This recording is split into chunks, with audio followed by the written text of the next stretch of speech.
Muito bem, meus irmãos. 1 Coríntios, capítulo 9. Nós leremos versos 24 a 27. Aqueles que podem, por gentileza, coloquem-se em pé. 1 Coríntios, capítulo 9, versos 24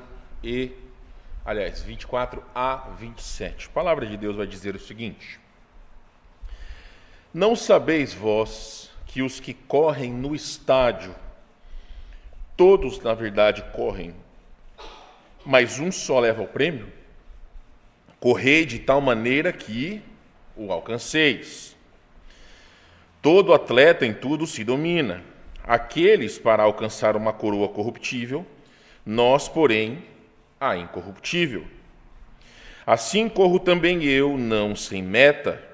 Assim luto, não como desferindo golpes no ar, mas esmurro o meu corpo e o reduzo à escravidão, para que, tendo pregado a outros, não venha eu mesmo a ser desqualificado. Deus abençoe sua palavra, podem se assentar, vamos orar. Senhor, nós queremos agradecê-lo pela oportunidade de estarmos aqui reunidos essa noite, para junto abrirmos a sua palavra, sermos direcionados pelo Espírito Santo.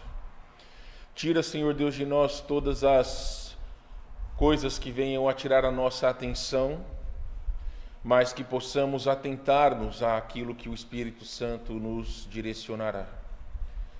Fala aos corações de cada um de nós, tu sabes aquilo que é a nossa necessidade.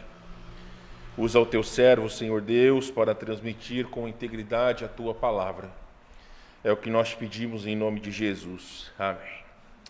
Meus irmãos, orando e me preparando para hoje, eu entendi que o estudo que nós fizemos recentemente sobre a encarnação de Cristo, ele combina muito bem com aquilo que significa o Natal. E nós fizemos um estudo de pelo menos 2 semanas, especificando a vinda de Cristo a esse mundo. Na semana passada, na programação de Natal, também nós pregamos especificamente sobre a questão do Natal. E quarta-feira nós teremos culto, aqueles que puderem chegar, podem chegar, e falaremos especificamente sobre essa data. Mas hoje eu quero aproveitar, porque praticamente é o último domingo do ano que eu chego e trago o desafio para essa igreja. E assim como tem sido, meus irmãos, comum para nós, eu quero poder dizer a todos vocês sobre renovando a nossa fé no final de ano. Esse estudo dessa noite vai casar bem com aquilo que nós falamos hoje de manhã.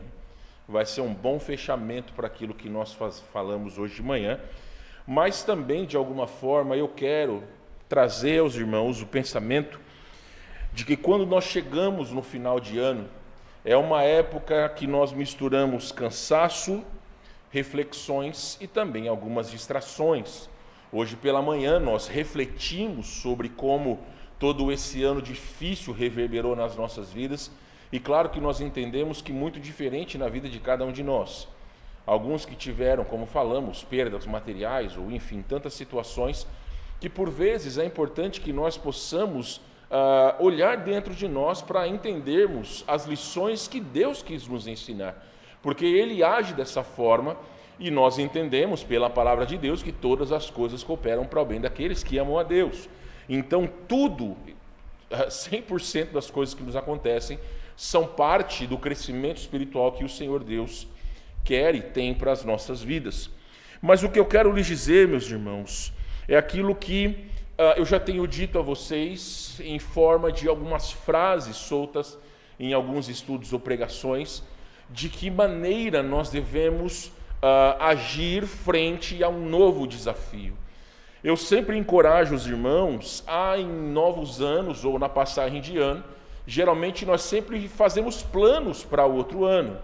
E para o cristão, um dos planos importantes para nós é nós lermos a palavra de Deus. Mas não só lermos a palavra de Deus, mas nós termos planos e propósitos espirituais. Só que a grande questão é a seguinte: alguns que no final de 2023 trilharam planos espirituais para esse ano, muito provavelmente, nem todos tiveram êxito na concretização daquilo que quiseram. Alguns fizeram propósito com Deus que viriam em todos os cultos, ou que conseguiriam ler as suas Bíblias todos os dias, ou conseguiriam ter uma vida de oração, e por vezes esses propósitos não duram sequer um mês, ou às vezes nenhuma semana.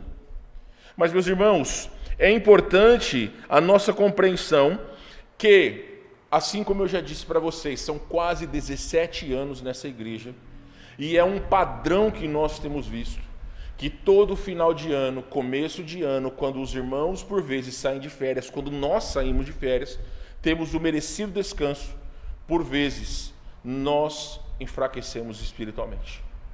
Boa parte das pessoas que saíram da igreja, elas, infelizmente, usaram como base, ou pelo menos o início da sua derrocada espiritual, foi o momento aonde relaxou-se espiritualmente. Então é basicamente, meus irmãos, sobre esse ciclo que eu quero encorajá-los que nós possamos quebrar. Que nós não enfraqueçamos espiritualmente quando nós nos afastarmos da igreja. Hoje pela manhã eu sugeri a todos os irmãos, e eu vi que fizeram, que todos nós pudéssemos nos cumprimentar mutuamente, porque alguns irmãos nós só veremos no ano que vem. E alguns irmãos nós só veremos depois de meses, porque alguns têm o costume de descansar, e isso a gente dá graças a Deus àqueles que podem passar semanas ou meses até mesmo, tendo o seu merecido descanso. Mas, de todas as maneiras, meus irmãos, é importante que nós possamos manter a nossa fé viva e constante, mesmo em tempos de descanso e distrações.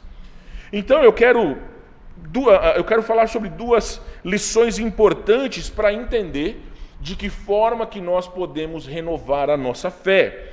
Primeiramente, eu quero explicar para vocês aonde que nós, e eu digo nós na totalidade, mesmo aqueles que sejam, que se distraem saindo de férias, ou aqueles que ficam na igreja, porque não temos mais, pelo menos até o mês de fevereiro, a gente entra em modo férias.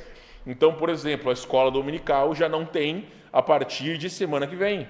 Então, nos domingos de manhã, nós faremos as pregações direcionadas e não faremos escola dominical, pelo menos até o mês de fevereiro, porque muitos acabam saindo de férias, e aí a gente não quer que as pessoas percam as lições que nós temos feito. Mas, aonde nós falhamos e por que isso acontece?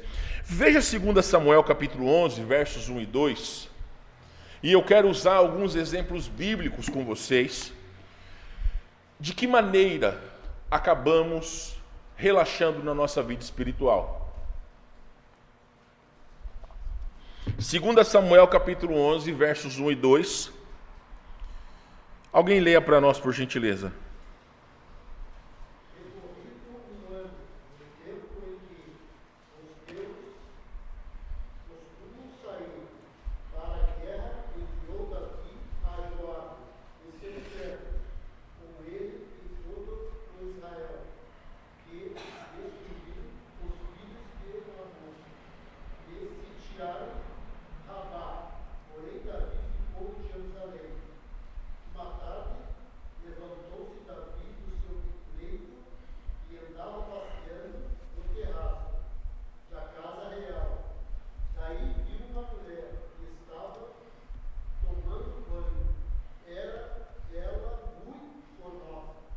Note, meus irmãos, o início da derrocada do rei Davi foi no momento que ele deveria estar fazendo o quê?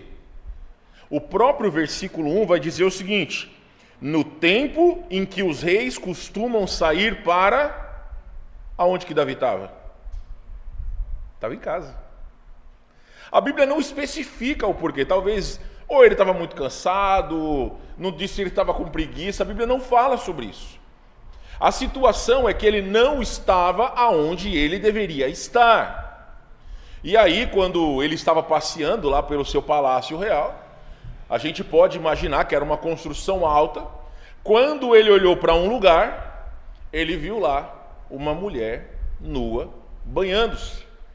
A gente não vai aqui ficar culpando Batseba, né?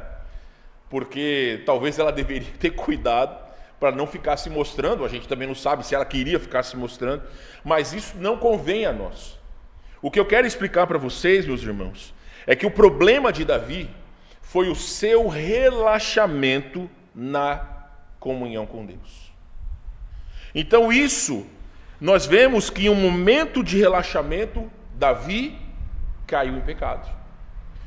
Posteriormente nós vimos como esse pecado influenciou não só a sua vida, como a vida da sua família.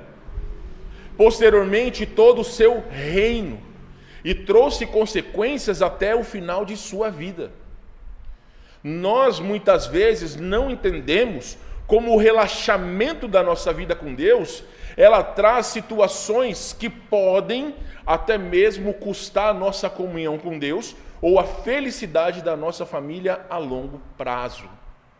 A grande questão é que por vezes, quando nós tiramos férias do trabalho, da escola, é comum nós relaxarmos na vida espiritual. É aquilo que nós dizemos. As pessoas, elas fazem a sua mala e levam tudo quanto é roupa.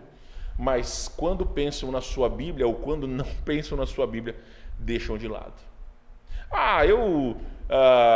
De alguma forma eu leio. A grande questão, meus irmãos, é que o nosso problema é que a gente sempre vai deixando para depois. E aí o dia vai tendo mais coisas para fazer, e aí como muitos de vocês aí passaram um dia cheio de atividades, aí chega a noite, está todo mundo com o farol baixo já. É isso que acontece. Chega muito tarde, vou fazer meu tempo com Deus à noite. Quando pega a Bíblia, debruça na Bíblia e dorme. Como eu já disse, um amigo meu que dizia que fazia o seu tempo com Deus das 10 da noite às 6 da manhã. O tempo de oração dele, só que ele estava dormindo. Quem olhava ele achava que estava orando, só que ele estava dormindo. Tem muito crente que é assim. A situação, meus irmãos, é que quando nós deixamos de orar, quando nós deixamos de ler a palavra de Deus, isso enfraquece a nossa relação com Deus. Eu já disse a vocês que eu gosto de fazer meu tempo de oração aqui na igreja. Mas quando eu estou de férias, eu não tenho essa facilidade. Então o tempo que eu gosto de falar com Deus é por vezes quando eu dou uma volta na rua sozinho. Isso por vezes tarde da noite, porque lá também é muito quente. E eu procuro de alguma forma ter o meu tempo de comunhão com Deus, mas nem de perto o tempo que eu consigo aqui na igreja. Só que nós, meus irmãos, não entendemos como isso é um problema para cada um de nós. O relaxamento na vida com Deus vai trazer não só uma queda espiritual, como muitas vezes até mesmo a falta de interesse em retornar à sua vida devocional. Então, onde nós falhamos? Primeiramente, na comunhão com Deus. Em segundo lugar, nós somos distraídos pelas festividades. Veja Lucas capítulo 10, versos 38 a 42. Lucas capítulo 10, 38 a 42. Eu posso ler esse texto.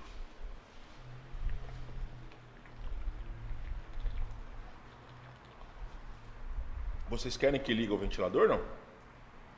Eu estou vendo alguns dizendo que sim, alguns dizendo que não, e aí? Os favoráveis, brincadeira. Eduardo, faz a gentileza, liga os ventiladores só do meio talvez, e um pouquinho mais fraco aí, que também não ofende ninguém que não queira, tá? Talvez se você não quer, senta nas pontas que aí não vai chegar em você, tá bom? Note, acompanhe-me na leitura, Lucas capítulo 10, 38 ao 42. Indo eles caminho, entrou Jesus num povoado, e certa mulher chamada Marta hospedou-o na sua casa. Tinha ela uma irmã chamada Maria, e esta quedava-se assentada aos pés do Senhor a ouvir-lhe os ensinamentos. Marta agitava-se de um lado para outro, ocupada em muitos serviços. Então se aproximou de Jesus e disse: Senhor, não te importas de que minha irmã tenha deixado que eu fique a servir sozinha? Ordena-lhe, pois, que venha ajudar-me. Respondeu-lhe o Senhor: Marta, Marta, andas inquieta e te preocupas com muitas coisas. Entretanto, pouco é necessário, ou mesmo uma só coisa. Maria, pois, escolheu a boa parte, e esta não lhe será tirada. Note o seguinte, meus irmãos, esta é uma época do ano onde ocorrem-se muitas celebrações e festividades. O que, meus irmãos, são coisas boas. Ninguém acha que isso é um problema. Só que, por vezes, são situações que podem nos afastar das coisas de Deus. Situações que, de alguma forma, nós fazemos com que ocupem o nosso tempo de serviço a Deus. Eu já lhes falei, e infelizmente ainda tem muitos cristãos que não aprendem a lição. Eu acho, meus irmãos, um demérito, uma grande falta de responsabilidade do cristão que escolhe ficar em casa para ficar servindo parente em vez de vir à igreja. Quando é uma vez ou outra, meus irmãos, eu até acho que agora nós perdemos a oportunidade do testemunho de chegar para os nossos parentes e dizer o seguinte: olha, talvez o almoço vai atrasar porque eu vou ter o meu tempo com Deus. Chega um pouquinho mais tarde porque eu vou estar na igreja servindo a Deus. Ou então, quando chega a noite, fala: olha, se você quiser, você fica à vontade na minha casa, mas eu vou servir ao Senhor. Por vezes nós damos mais valor às pessoas do que a Deus. E esse é um grande problema. Eu prefiro, meus irmãos, que qualquer pessoa que convida a mim e a minha família para cearmos, que seja arroz com ovo. Para mim não preciso muito mais do que arroz e feijão. Mas, meus irmãos, é muito melhor nós termos uma comunhão simples do que ter um banquete onde nós deixamos Deus de fora. É exatamente essa lição que Jesus estava ensinando para Marta. Não que ela deveria largar todas as coisas, mas que naquele momento a importância era de estar aos pés de Jesus. Então, meus irmãos, neste tempo de final de ano, é importante que você possa mostrar o seu testemunho às pessoas que estão à sua volta. Nós, em nossa igreja, retornamos à transmissão ao vivo dos nossos cultos. Se talvez o lugar que você for não tiver um culto, não tiver uma igreja, olha, você pode, não só na quarta-feira ou domingo à noite, mas você pode unir a sua família, todos assistirem às pregações, ou da igreja, ou de algum outro pregador que você goste. Eu não me ofendo com isso. Desde que você possa ter um tempo de adoração a Deus, ou você não esquecendo de fazer o seu tempo devocional com a sua família, isso que é importante. Agora, quando nós damos mais valor às pessoas do que a Deus, nós estamos pecando. Porque a Bíblia deixa claro que nós devemos buscar o reino de Deus e a sua justiça. Então nós falhamos também quando nós somos distraídos pelas festividades. Também nós falhamos quando nós temos dificuldade em retornar o ritmo. Apocalipse capítulo 3, verso 15 e 16. Apocalipse 3, 15 e 16, alguém leia para nós, por favor.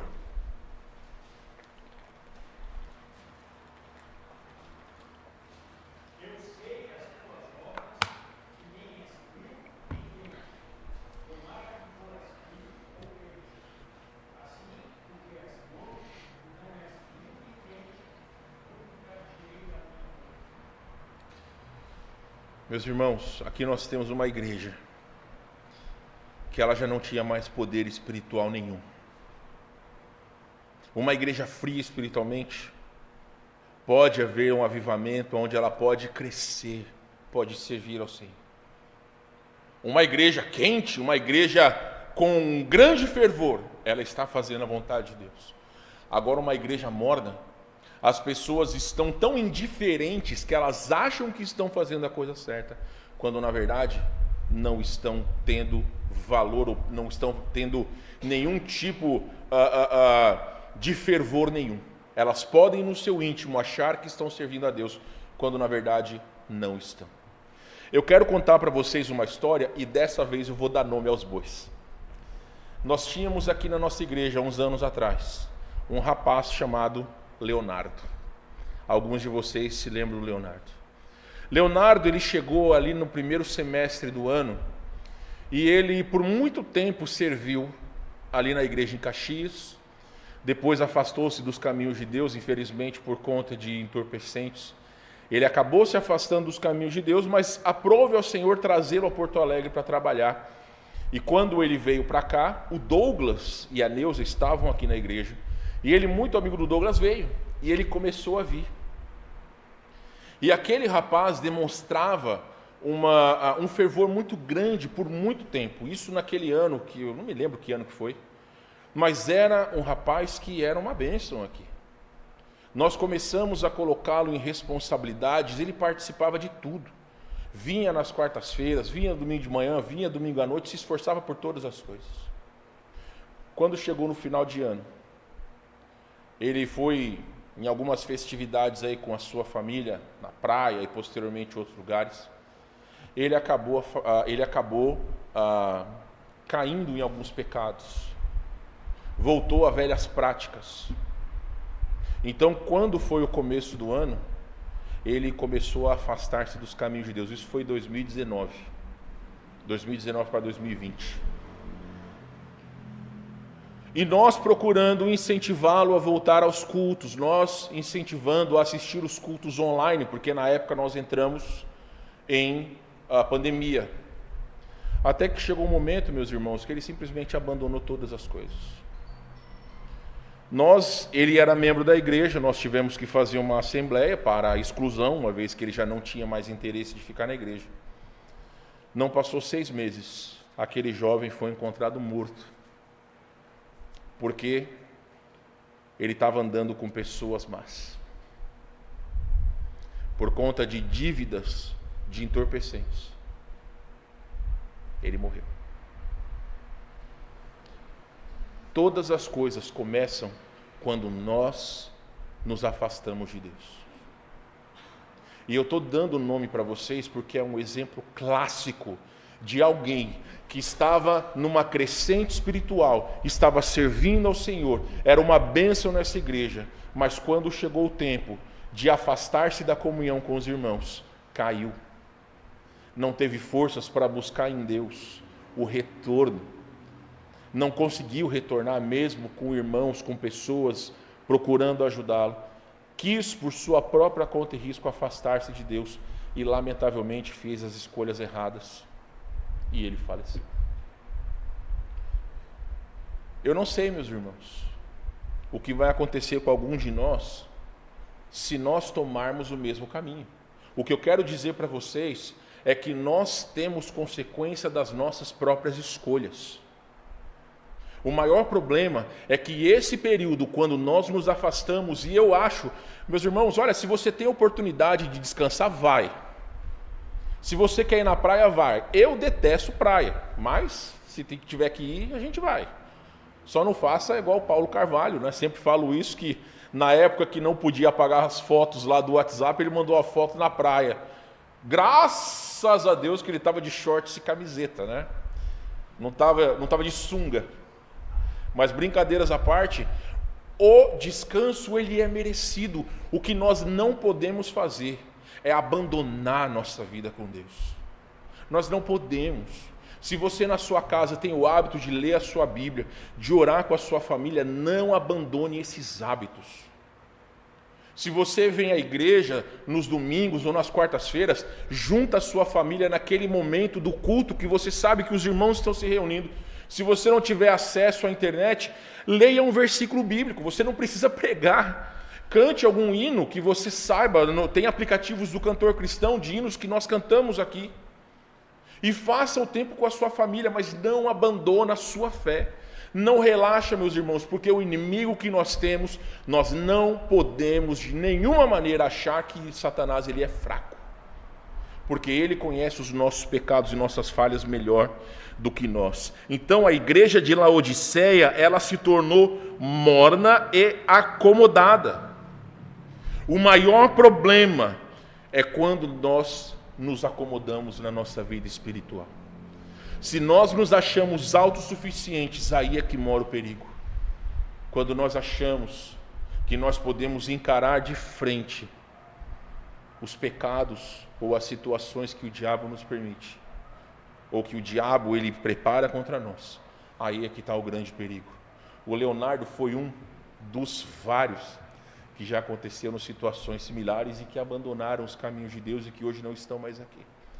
Poderia sentar aqui com vocês e listar, infelizmente, algumas dezenas de pessoas que frequentavam essa igreja e que hoje estão cometendo os mais terríveis pecados, porque em momentos como esse afastaram-se de Deus e não tiveram forças para retornar.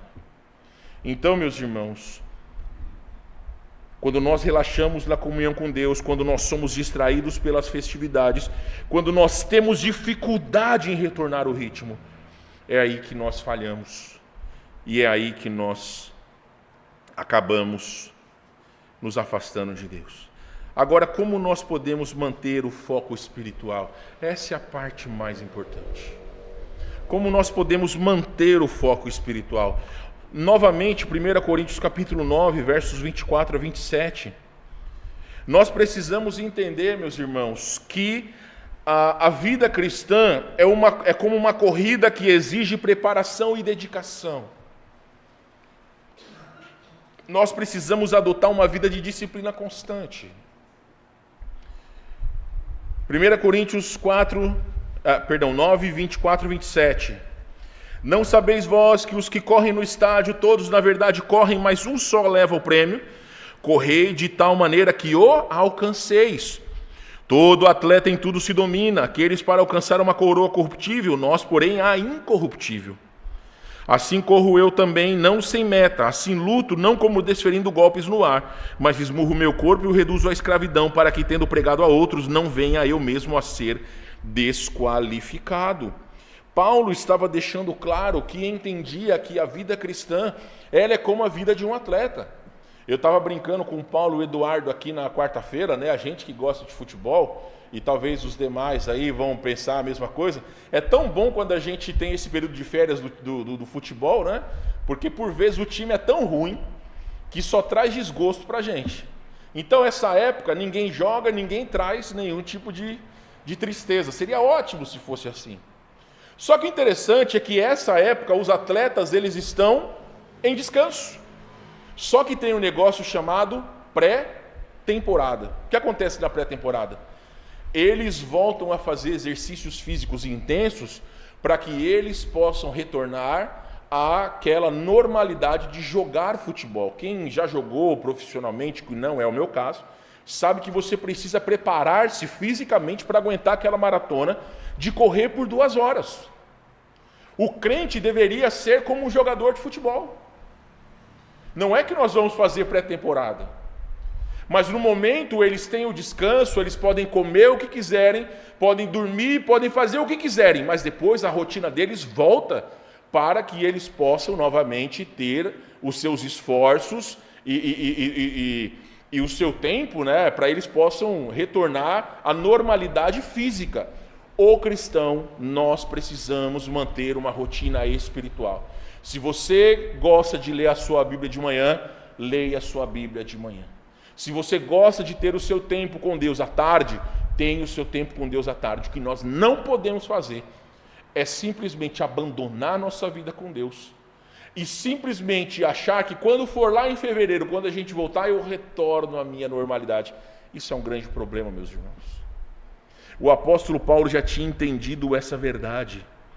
Nós somos como atletas.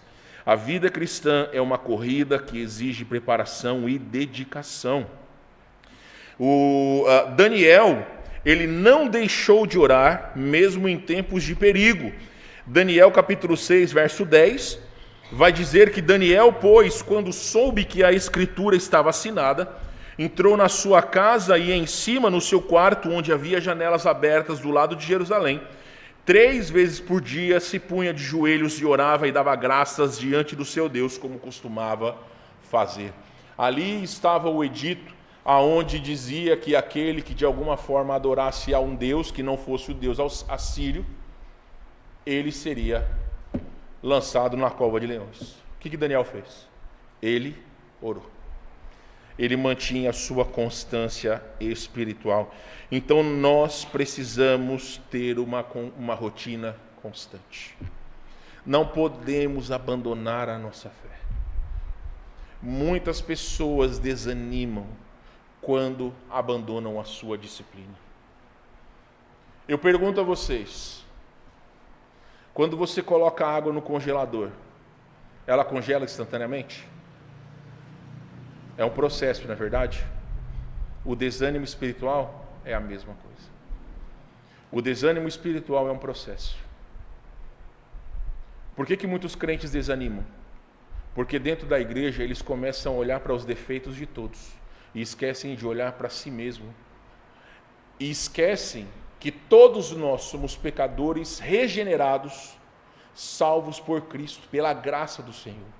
Então, se eu começar a olhar os defeitos alheios, eu vou desanimar. Sabe por quê? Porque pessoas são pecadoras.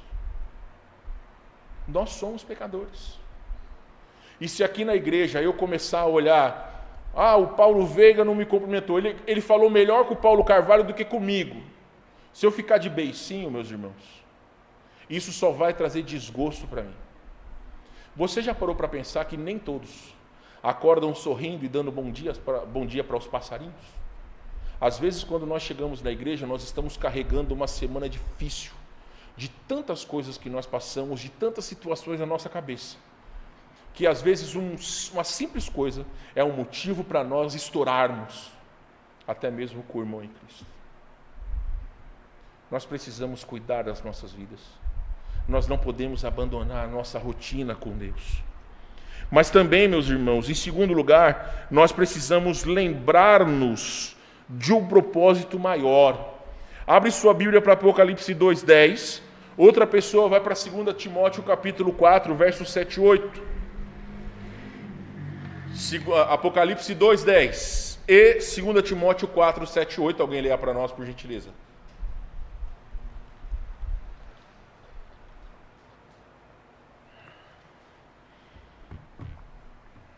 Pode ler, pessoal. Apocalipse 2:10.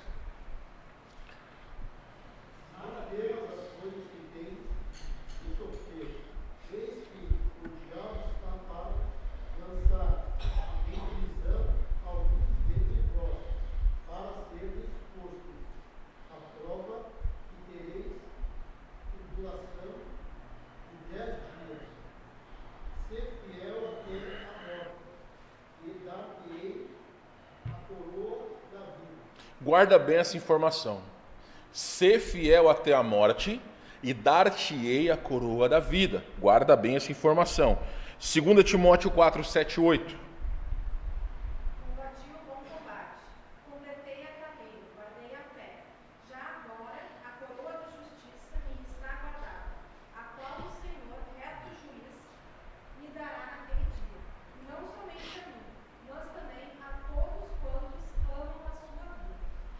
Então aqui está sendo dito que a coroa da justiça será dada a todos aqueles que amam a vinda do Senhor.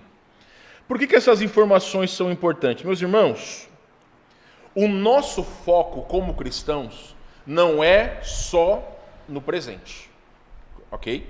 Não é só no presente. Eu às vezes brinco com alguns de vocês, com algumas situações, aonde eu falo o seguinte: não tire de mim os meus galardões. Porque quando a gente quer servir, o que a Bíblia fala é que as nossas obras, elas se transformarão em galardões, como quando obras boas, ou a madeira, feno, palha, se são obras ruins, porque passarão pelo fogo. Interessante, meus irmãos, que nós temos duas situações onde duas coroas, a coroa da vida e a coroa da justiça, serão dadas em duas oportunidades. Primeiramente, é importante entender o seguinte: a coroa da vida, Apocalipse 2:10, ela é uma recompensa para quem ama a Deus de forma perseverante, resistindo às tentações e às dificuldades da vida cristã. Dizer não ao diabo, dizer não à nossa carne, dizer não ao pecado, pode não ter recompensas visíveis nesse mundo, mas diante de Deus haverá uma coroa para aqueles que o fizerem. Nós, maridos, quando nós temos a oportunidade de desviar os olhos de alguma piriguete que aparece na nossa frente, as nossas esposas, elas não nos aplaudirão dizendo: bravo, meu marido não olhou para aquela. Não. Mas é o mínimo que nós fazemos quando nós assumimos o compromisso de fidelidade, a pureza de olhos. Mas o que a Bíblia fala é que aqueles que resistem às tentações serão presenteados com a coroa da vida.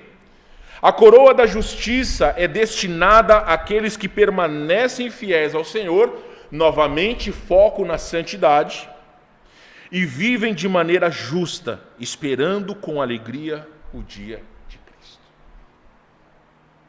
Nós não sabemos o dia que ele virá, mas aqueles que esperam e anseiam a volta de Cristo serão recompensados. E por que eu digo isso para vocês? Meus irmãos, a nossa vida e a nossa esperança não deve estar aqui. Nós não somos como alguns que servem a Deus hoje, pensando naquilo que Ele pode nos dar. Nós servimos porque nós amamos a Deus. Só que eu quero te chamar a atenção ao seguinte: aqueles que ganharem as coroas, você não vai andar com coroas na cabeça lá na eternidade. Olha minhas coroas. Olha que interessante, Apocalipse 4, 10 e 11. O que será que serão feitas com esses galardões, com essas coroas? Apocalipse 4, 10 e 11. Os 24 anciãos prostraram-se diante daquele que se encontra sentado no trono. Adorarão o que vive pelos séculos dos séculos.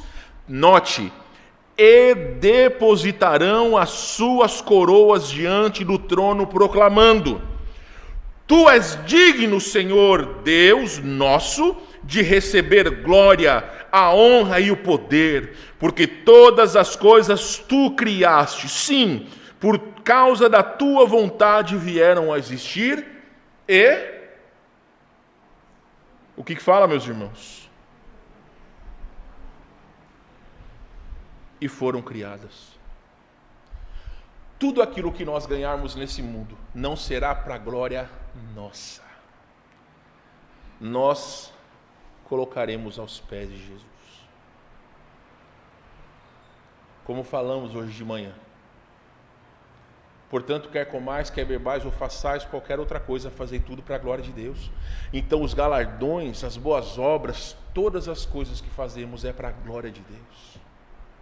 Se eu penso isso hoje, cada dia das minhas férias, cada dia que eu estiver distante, eu procurarei ter o meu tempo com Deus. Se eu for para a praia, eu vou para a glória de Deus. Se eu for para o interior, eu vou para a glória de Deus. Se eu for passear em qualquer canto, eu vou para a glória de Deus. Se eu ficar em casa, é para a glória de Deus. Então, meus irmãos, o valor da nossa vida está no foco em servir ao Senhor. Mesmo que sejamos presenteados por todas as coisas, nós devemos servir com dedicação. Então, meus irmãos, como manter um foco espiritual? Adote uma vida de disciplina constante, lembre-se do propósito maior e agora inclua a Deus em seus planos. Planeje as suas férias, mas inclua momentos de oração e reflexão. Assim como eu disse, junta a sua família, orem a Deus. Agradeçam ao Senhor por todas as coisas. É costume nosso, minha esposa sabe disso. Cada entrada de ano nós trazemos as meninas aqui para elas verem os fogos. Mas nós sempre começamos cada ano orando e entregando a Deus as nossas lutas, as nossas dificuldades, porque é Deus quem sabe aquilo que nós enfrentaremos. É o primeiro passo para que nós possamos ter um ano, mesmo que talvez cheio de lutas, nós de alguma forma procuramos entender que Deus tem um propósito maior sobre nossas vidas. Meus irmãos, eu não sei o que você vai fazer do seu tempo. Eu espero do fundo do meu coração que todos nós tenhamos um período onde nós possamos descansar a nossa mente, descansar o nosso corpo, que nós possamos rever família, amigos, pessoas que nós amamos, mas que nós não esqueçamos de quem é o sustentador das nossas vidas, que nós não esqueçamos de manter o nosso tempo com Deus. Eu espero do fundo do meu coração que o Senhor possa nos trazer todos de volta. É sempre bom, a gente tem duas alegrias, né? Eu gosto tanto da minha casa, eu gosto tanto da nossa rotina, que quando eu saio de férias são duas alegrias, quando eu vou e quando eu volto. E é uma bênção também quando a gente tem a oportunidade de rever todos vocês. Eu não sei, meus irmãos, o que Deus tem reservado para nós o ano que vem, mas eu sei como nós podemos passar unidos, se todos nós tivermos o mesmo interesse de fazer a vontade de Deus. Então, o final de ano é uma oportunidade de refletir e ajustar o curso das nossas vidas, não de relaxar espiritualmente. Deus nos chama a sermos fiéis e constantes, independentemente da época. Vamos nos comprometer a terminar esse ano mais perto de Deus e começar o próximo ano com o coração renovado. Ainda temos mais aí 9 dias desse ano, oportunidades para cumprir alguns propósitos que foram deixados de lado, mas que nós possamos servir a Deus com interesse de coração. Eu posso dizer para vocês, e isso por favor, sem falsa humildade, nós estamos no dia 22 de dezembro, não passou um dia desse ano que eu deixei de ler a minha Bíblia. Todos os dias eu li pelo menos um versículo aonde eu pude ouvir a voz de Deus. Algumas vezes eu acabei não tendo meu tempo de oração, porque eu gosto de ter um tempo de qualidade. Eu não acho que a oração do cristão é Deus abençoa a minha vida e perdoa todos os meus pecados em nome de Jesus, amém. Não, é um tempo de qualidade. Façamos planos para que todos nós possamos servir a Deus com fidelidade. Amém, meus irmãos? Então guarda o seu sono, que daqui a pouco vocês vão estar em casa, vão poder descansar. Essa é uma boa época, né? Parece que quanto menos coisa a gente faz, mais sono a gente tem. Vamos orar e daqui a pouco tem um sorvetinho, nota 10 aí para o nosso social. Vamos orar. Queremos pedir, Senhor Deus, que cada um de nós coloquemos o nosso coração diante do Senhor. Não o abandonemos por conta de um descanso merecido que precisamos, mas que também nós entendemos que a base da nossa fé, ou que a base da vida cristã é a nossa fé. Então nós não podemos abandonar o Senhor. É importante que cada irmão entenda a preciosidade do tempo com o Senhor. E nós oramos por aqueles que de alguma forma se afastaram de Ti. Sabemos que com misericórdia, mas também, ó Deus, com o juízo, o Senhor tem agido sobre a vida daqueles que se afastaram. Mas cuida do nosso povo, Senhor Deus, cuida dos nossos irmãos, que todos nós, quando retornarmos, estejamos firmes e fortes para a jornada que o Senhor tem para cada um de nós trilhar no próximo ano. Abençoa a nossa vida, cuida de cada um de nós, é o que te pedimos em nome de Jesus. Amém.